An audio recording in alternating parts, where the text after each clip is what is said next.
ஸ்ரீ குருப்யோ நமஹ. தெய்வத்தின் குரல் மூன்றாம் பகுதி 212வது தலைப்பு. நிறைவு பெறுவோம். வைகுண்ட ஏகாதசி, மகா சிவராத்திரி, கோகுலாஷ்டமி, ராமநவமி முதலிய விசேஷ நாட்களில் கூட நாம் வாயை கட்டாமல் வயிற்றை கட்டாமல் இருந்தால் அது இந்த தேசத்தில் பிறந்த நமக்கு ரொம்ப குறைவாகும். வயிறு குறைந்தாலும் மனஸ் நிறையும்படி பண்ணிக்கொள்வதே நமக்கு நிறைவு. அப்படி பண்ணிக்கொள்வதற்கான சங்கல்ப பலத்தை பகவான் எல்லாருக்கும் அனுகிரகிக்க வேண்டும்.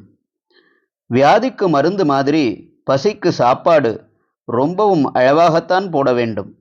அதாவது பசியை தீர்த்து கொள்ளத்தான் ஆகாரமே தவிர ருசியை தீர்த்து கொள்ள அல்ல என்று ஆச்சாரியால் சொல்லியிருப்பதாக சொன்னேன். மற்ற வியாதிகளுக்கும் இந்த க்ஷுத் வியாதிக்கும் ஒரு வித்தியாசம். தலைவலிக்கு மருந்து போட்டால் அது போய் விடுகிறது, மறுபடி என்றைக்கோ ஒரு நாள் தான் வருகிறது. ஜுவரமும் அப்படித்தான். ஆனால் இந்த பசி வியாதி மட்டும் இப்போது மருந்து போட்டு ஸ்வஸ்தப்படுத்தி விட்டாலும் வேளை தப்பாமல் மறுபடி அட்டெண்டன்ஸ் கொடுத்து கொண்டே இருக்கிறது. இப்படி இயற்கையை ஏவி விட்டு ஈஸ்வரன் வேடிக்கை பார்க்கிறான். நமக்கு பரீட்சை வைக்கிறான். நாம் பாஸ் பண்ணினால்தான் பெருமை. அவனுடைய அருள் துணையை நம்பி நாம் சங்கல்பம் பண்ணிக்கொண்டு உறுதியாயிருந்தால் அவன் கை கொடுத்து பாஸ் பண்ண வைத்து நல்ல ஆரோக்கியம், நல்ல ஆத்மாபிவிருத்தி முதலான பிரைஸுகளையும் கொடுப்பான். நம்முடைய திருட சித்தம் முக்கியம். எங்கேயோ ஒரு இடத்துக்கு போகிறோம். அவர்கள் விலக்கப்பட்ட பதார்த்தம் எதையோ உபச்சாரம் பண்ணி சாப்பிடச் சொல்கிறார்கள்.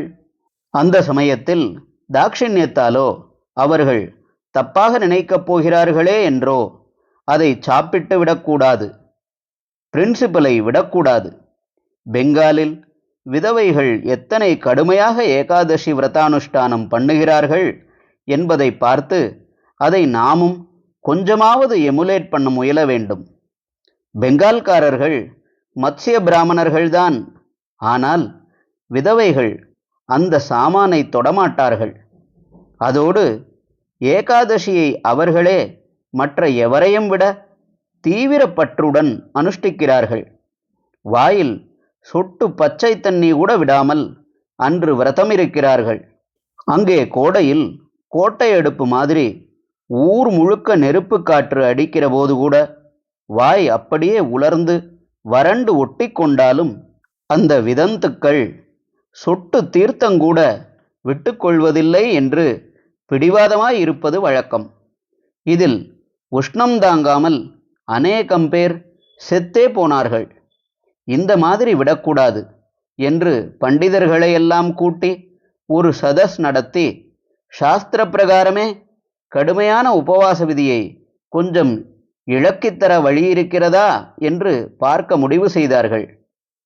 மிஞ்சி போனால் ஏதாவது பானம் கீனம் பண்ணலாம் என்று சாஸ்திரத்திலேயே இருந்தால் கூட நாங்கள் அன்று வாயில் எதையும் விட்டுக்கொண்டு முழுங்க மாட்டோம், செத்தாலும் சாவோம் என்று அந்த விதவைகள் சொல்லிவிட்டார்களாம். இதன் மேல் அந்த பண்டிதர்கள் சாஸ்திரங்களை பார்த்து, சரி, ஏகாதசி என்று வாயில் தீர்த்தம் விட்டு கொள்ள வேண்டாம், காதில் விட்டு கொள்ளட்டும், அதனால் பிழைக்கிறவர் பிழைக்கட்டும் என்று தீர்மானம் செய்தார்களாம். அத்தனை கடுமையான அனுஷ்டானம் அங்கே இருந்திருக்கிறது. நாக்கை அடக்க முடியவில்லை என்று விடவே கூடாது. ஆப்பிளை சாப்பிட்டுத்தான் ஆடம் அடிமட்டத்துக்கு விழுந்து விட்டான் என்கிறார்கள். ஃபார்பிடன் ஃப்ரூட் மாதிரி நம் சாஸ்திரப்படி ஃபார்பிடன் ஃபுட் எதையுமே சாப்பிடக்கூடாது. மீறினால் அது நம்மை கீழேதான் இறக்கும்.